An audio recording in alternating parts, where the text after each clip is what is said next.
شروع اللہ کے نام سے جو بڑا مہربان نہایت رحم والا ہے۔ مومنو، تم پر روزے فرض کیے گئے ہیں جس طرح تم سے پہلے لوگوں پر فرض کیے گئے تھے تاکہ تم پرہیزگار بنو۔ روزوں کے دن گنتی کے چند روز ہیں، تو جو شخص تم میں سے بیمار ہو یا سفر میں ہو تو دوسرے دنوں میں روزوں کا شمار پورا کر لے، اور جو لوگ روزہ رکھنے کی طاقت رکھیں لیکن رکھیں نہیں، وہ روزے کے بدلے محتاج کو کھانا کھلا دیں، اور جو کوئی شوق سے نیکی کرے تو اس کے حق میں زیادہ اچھا ہے، اور اگر سمجھو تو روزہ رکھنا ہی تمہارے حق میں بہتر ہے۔ روزوں کا مہینہ رمضان کا مہینہ ہے جس میں قرآن اول نازل ہوا، جو لوگوں کا رہنما ہے اور جس میں ہدایت کی کھلی نشانیاں ہیں، اور جو حق و باطل کو الگ الگ کرنے والا ہے۔ تو جو کوئی تم میں سے اس مہینے میں موجود ہو چاہیے کہ پورے مہینے کے روزے رکھے، اور جو بیمار ہو یا سفر میں ہو تو دوسرے دنوں میں رکھ کر ان کا شمار پورا کر لے۔ خدا تمہارے حق میں آسانی چاہتا ہے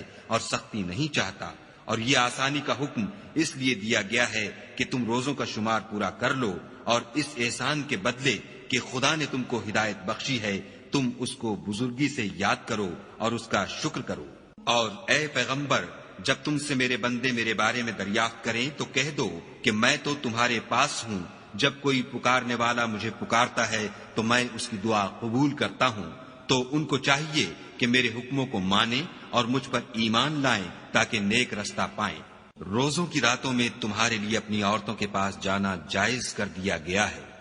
وہ تمہاری پوشاک ہیں اور تم ان کی پوشاک ہو۔ خدا کو معلوم ہے کہ تم ان کے پاس جانے سے اپنے حق میں خیانت کرتے تھے، سو اس نے تم پر مہربانی کی اور تمہاری حرکات سے درگزر فرمائی۔ اب تم کو اختیار ہے کہ ان سے مباشرت کرو، اور خدا نے جو چیز تمہارے لیے لکھ رکھی ہے یعنی اولاد، اس کو خدا سے طلب کرو، اور کھاؤ اور پیو یہاں تک کہ صبح کی سفید دھاری رات کی سیاہ دھاری سے الگ نظر آنے لگے، پھر روزہ رکھ کر رات تک پورا کرو، اور جب تم مسجدوں میں اعتکاف بیٹھے ہو تو ان سے مباشرت نہ کرو،